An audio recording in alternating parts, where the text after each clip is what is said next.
పైగా వాయిదాల మీద వాయిదాలు తీసుకుంటూ కోర్టు టైం వేస్ట్ చేస్తున్నారు. నేను స్టే ఆర్డర్ వికెట్ చేసేస్తున్నాను. పద్మనాభం గారు, కోర్టుకు కావాల్సిన నిజాలు సాక్ష్యాలు, మీ ఎమోషన్స్ కాదు కదా. సార్, ఆ నిజం ఎక్కడుంది?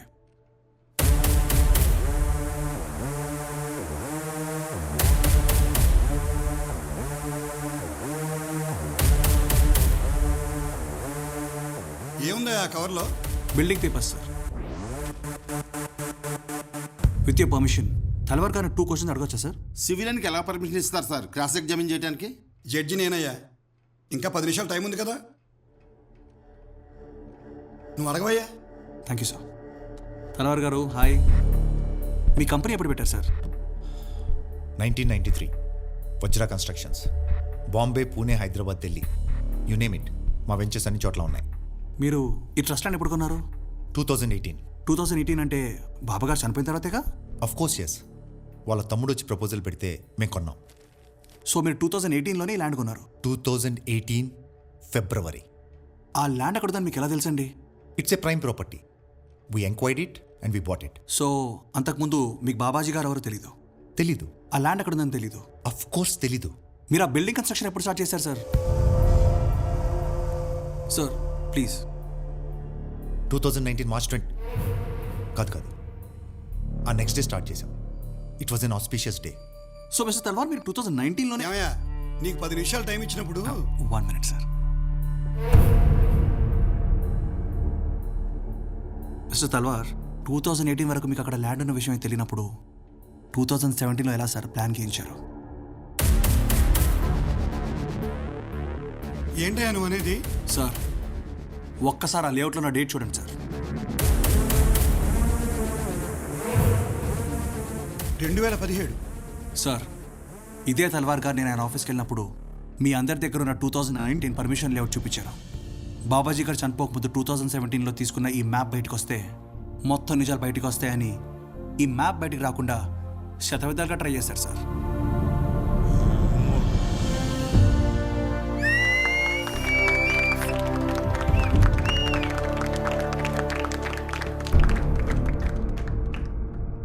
తల్వార్ గారికి వాస్తే కాదు సార్, ఆయనకు రాత్రి 12 గంటలకు యజ్ఞాలు చేయడం కూడా చాలా ఇష్టం.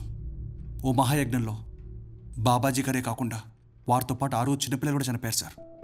ఆ చిన్నపిల్లల అమ్మానాన్ని తీసుకెళ్ళిపోయి ఒకసారి దేవుడు వాళ్ళకి అన్యాయం చేశాడు సార్. వాళ్ళని పెంచి పెద్ద చేసిన బాబాగారిని తీసుకెళ్ళిపోయి ఈ తల్వార్ వాళ్ళకి మళ్ళీ అన్యాయం చేశారు సార్. కనీసం మీరన్నా న్యాయం చేయండి సార్. వాళ్ళ ఆశ్రమాన్ని వాళ్ళకి ఇప్పించేయండి ప్లీజ్. కేసులో ప్రైమా ఫేసి ఎవిడెన్స్ ఉంది. తల్వార్ మీద criminal conspiracy and murder case file చేయండి. This court will personally monitor the investigation. Siddhu నిన్ను వెతుక్కుంటూ నా దగ్గరకు వచ్చాడమ్మా. ఫోన్ నెంబర్ మీకు తెలుసా? అదేంటమ్మా, అసలు నువ్వు ఫోనే వాడావు కదా? సిద్ధు కూడా వాడ్డావు.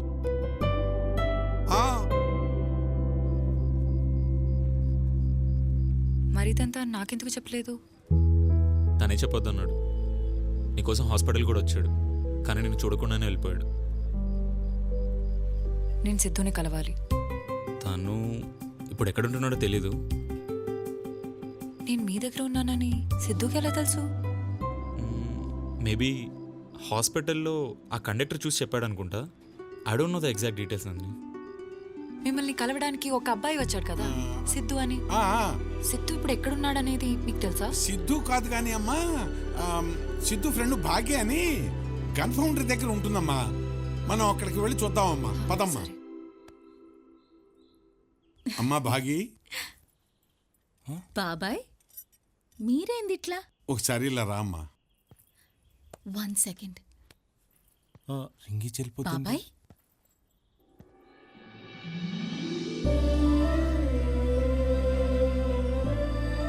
నందిని, నువ్వు నందిని కదా? అవును. నేను నీకెలా తెలుసు?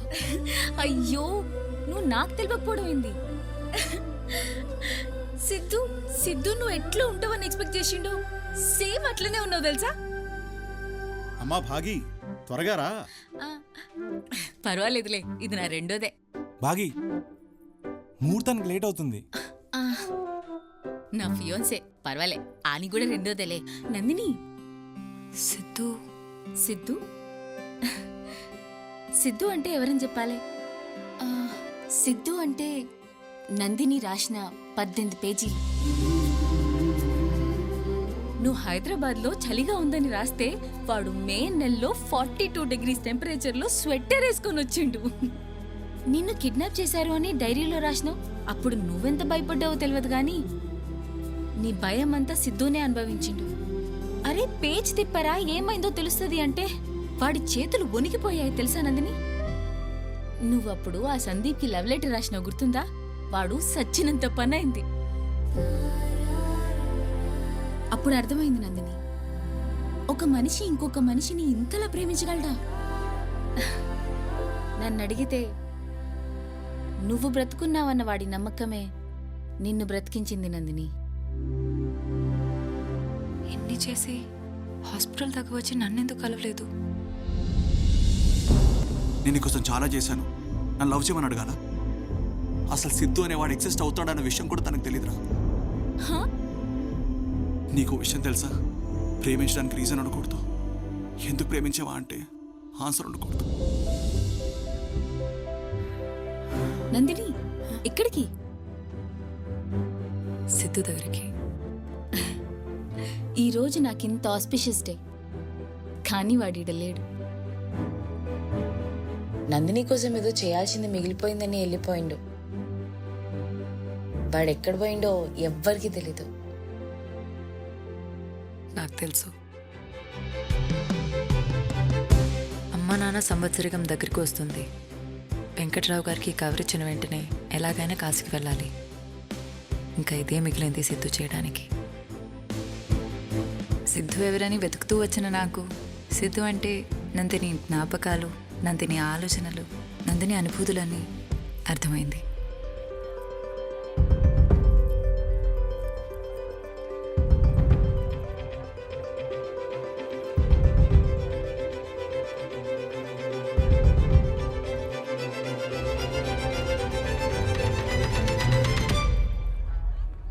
సిద్ధు, ఒక నిమిషం లైన్లో ఉండు.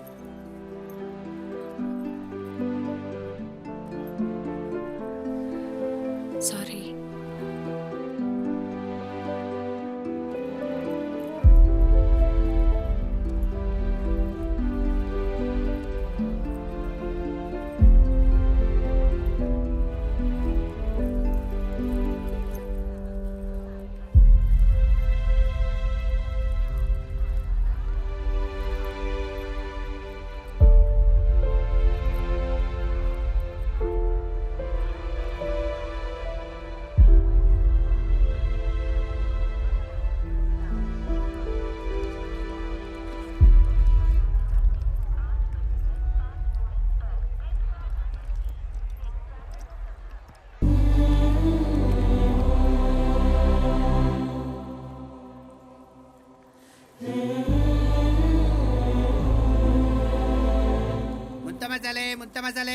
మేడం ముంత భయ్యా, సార్. ఒక మసాలా.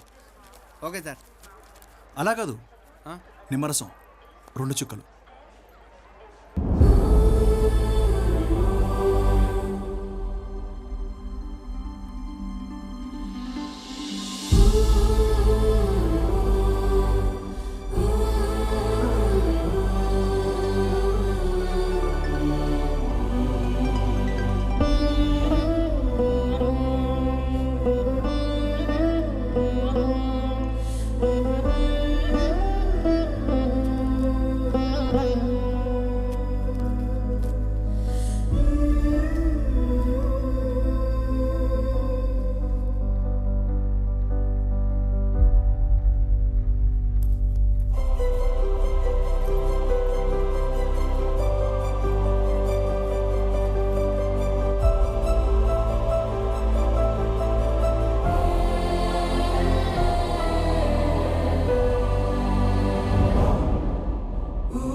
ప్రేమించడానికి కారణం ఉండకూడదు, కరెక్టే.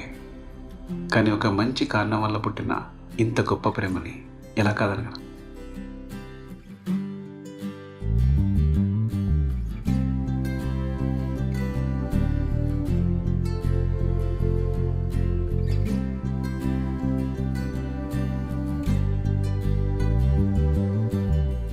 ఏడు రంగుల వాన రెండు కళ్ళల్లోన కారణం ఎవరంటే అక్షరాల నువ్వే. ఇన్ని నాళ్ళుగా ఉన్నా ఇప్పుడే పుడుతున్నా కారణం ఎవరంటే ఖచ్చితంగా